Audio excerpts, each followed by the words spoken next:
On this video, I'm going to show you guys some things the BMW dealer doesn't want you to know.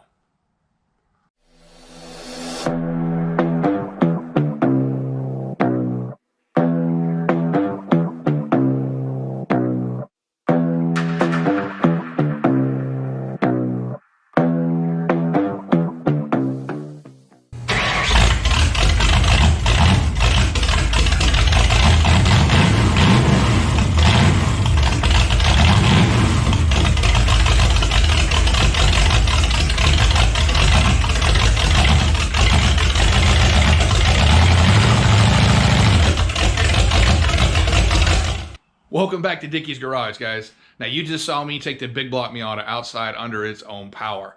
That little project has made some huge progress and is about to make a whole lot more over the upcoming weeks. But what we're actually doing was making some room for another project. Now, as a mechanic, I know a lot of you guys will probably agree with me that we constantly have people wanting us to fix their cars, whether it's friends, family, or just the neighbors. But we don't have time to fix the cars we want to work on. We sure as hell don't have time to fix everybody else's problems too. So we normally figure out a way to get out from having to do it. But in this situation, this hits a little close to home. This was the wife's car. So we're fixing this one. So let me show you what we're working with. This is a 2012 BMW 535M Sport. It is one cool little sedan. In fact, I actually picked this car out for her. She loves it, I love it, but with buying this car, we were warned we had some issues coming in the future, whether we like it or not, that we had to address. Now, what I'm talking about is oil leaks.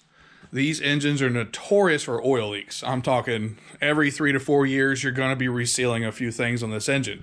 And this is a great engine. This is even the engine that's similar to what they're putting in the new Supras. We're talking about inline 6. It's got direct injection and a turbocharger. Don't let the twin power fool you. This is a single turbo with a twin scroll.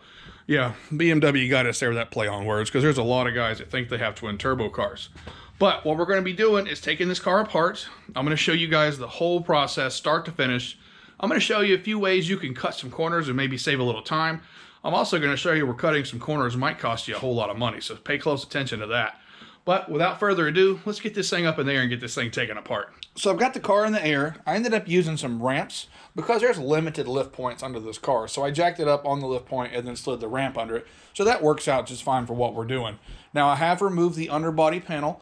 You can see daylight, a little bit of daylight, not much. But what I want to show you guys before we get started is the problem. If you look up in there, you can see where the cam cover is right there at that intake pipe. It is sopping wet with oil. There's a few other places I looked down in there and I could see a bit of oil.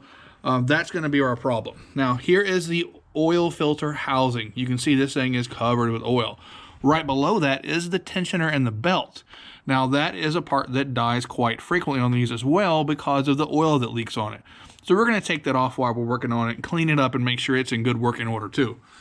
So I'm going to go ahead and mount this camera up so you guys can see what I'm doing. I'm going to try to talk you through any complicated parts, but for the most part, we're going to speed through this thing and get this project knocked out.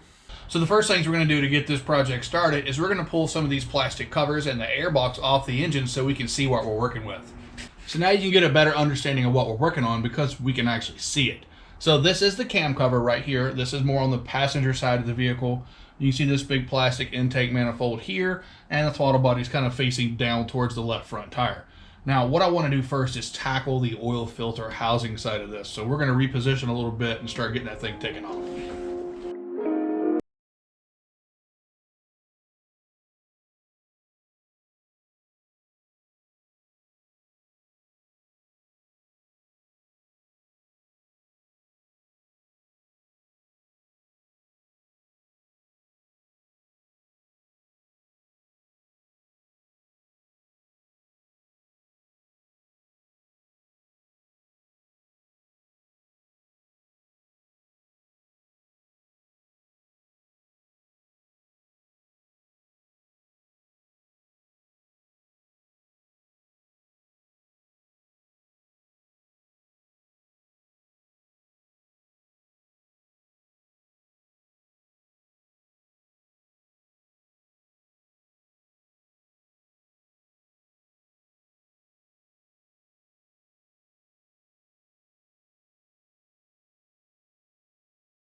it wasn't graceful, but we got the oil filter housing off the engine. As you can see, there was 3 bolts. There was one in the back, one on the top, and then one on the front that's actually coming in from the bottom. Be very careful not to take this hose loose right here on the cylinder head because it will break. It's just not worth it. So if you reach around there with a short 8mm, you can get that front bolt out. Now, when you do this, it's going to leak oil on everything. So make sure you get the work surface really cleaned up before you start trying to lay gaskets in here and put it back together. Unfortunately, while these jobs are equally frustrating, the cam cover and this, that's how close they get. They don't actually overlap. So we're going to go ahead and put this back together and get this cleaned up before we move forward to the cam cover. So we've got our oil filter housing here on the workbench. We're going to go ahead and get these gaskets swapped out. Just want to kind of show you what we're doing in a little bit more detail. There is 2 gaskets on this oil filter housing itself. It's got this more narrow one here. This is this gasket here. There's the BMW part number. I'll also have these part numbers in the description below. So you definitely want to change this gasket out. And then this is the gasket that mates it to the block, which is this guy right here. Again, I will have that part number in the description. So you're going to peel this one out of here, make sure all the gunk's cleaned out of there, and once you do that, put the new gasket in place. But don't reassemble this just yet because that has to happen on the car. So as I take a closer look at the oil filter cap itself, I've got all kinds of scratches and scrapes and even some chunks taken out of it. What that tells me is this car was not dealer serviced. Now, I'm not saying anything bad about Independence because there's some really solid shops out there, but whatever hack was servicing this car before us didn't have the right tools to change the oil filter. It's kind of pathetic, really. It's one of the things when I worked in a dealer drove me bonkers. That guy that's will finally get promoted to management, so they're out of our hair. But with that rant out of the way, we're going to go ahead and get these gaskets changed and get these parts ready to assemble back on the car.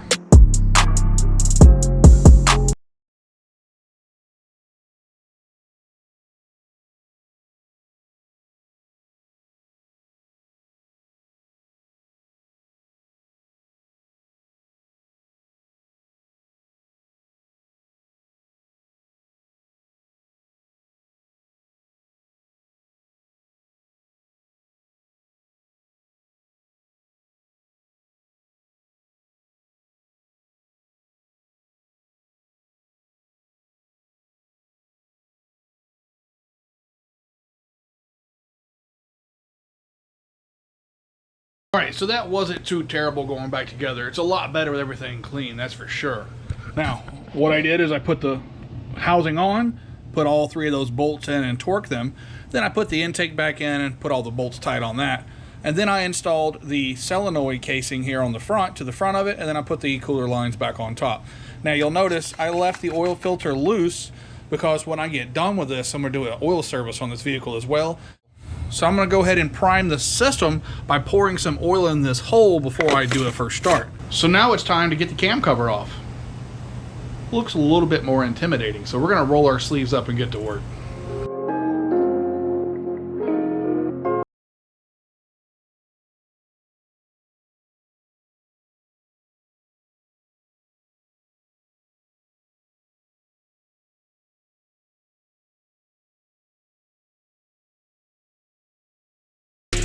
So this is one of those parts of this job you want to pay close attention because if you're not careful, you could cost yourself some money right here.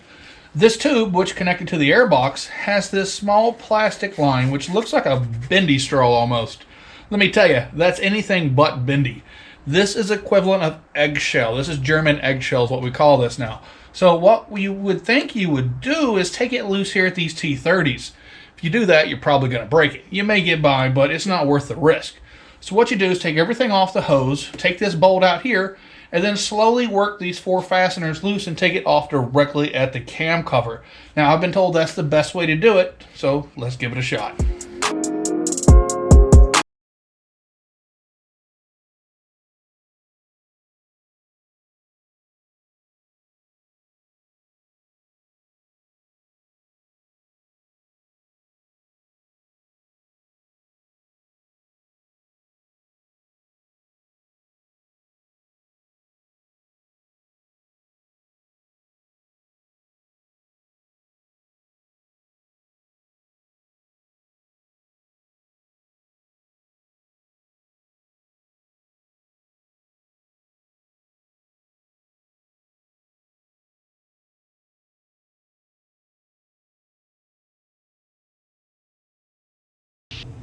So here is the N55 with the cam cover removed. There is all kinds of cool bits and pieces in here. This thing has variable cam timing on both the intake and the exhaust cam. Looks like it's got some kind of valve lift on demand system here. I'm not really sure what that's all about. This isn't my brand. I can clearly see where it was leaking oil out the passenger side here onto the exhaust manifold. This is definitely what was causing the wife's smell. It's too easy. We're gonna move on from that one. So what I have here on the bench, this is the cam cover. This thing doubles as a vacuum reservoir and an oil separator. Now I've already taken the gasket out of the bottom of this thing. It was absolutely hard as a rock. It crumbled as I took it out. What I can't get my head around is how is it all these German car manufacturers can't seem to figure out how to make an engine that keeps the oil on the inside. This isn't the only brand with this issue. I mean, we could go back to 1960s Chevy and the cork gaskets aren't as bad as these things are. So maybe they've got a quality issue with the rubber in Germany, but that doesn't make sense because we're the ones with the overpopulation issues, right? So we're gonna get this thing all cleaned up. We're gonna get the engine cleaned up as well, and we're gonna get this thing put back together for you.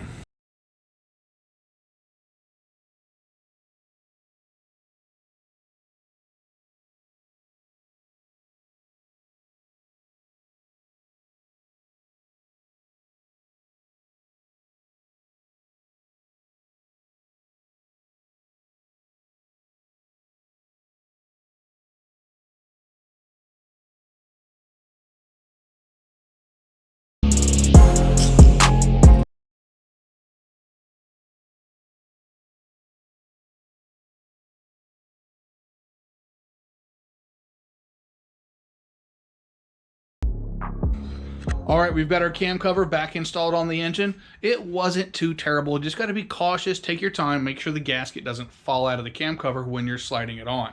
With that said, we've got the air box back installed. All we've got left is to do an oil service, fire this thing up, and see if we stop those leaks. So we got everything back together. The car is running. It's got a little bit of smoke from this area here, but that's to be expected considering how much oil we cleaned off the backside of this engine. But so far, so good. We're gonna let it run for a while, burn some of this oil off. But I guess on that note, guys, we're gonna call this project complete. And we're gonna end this video off right there. As always, thanks for watching. Don't forget to like and subscribe.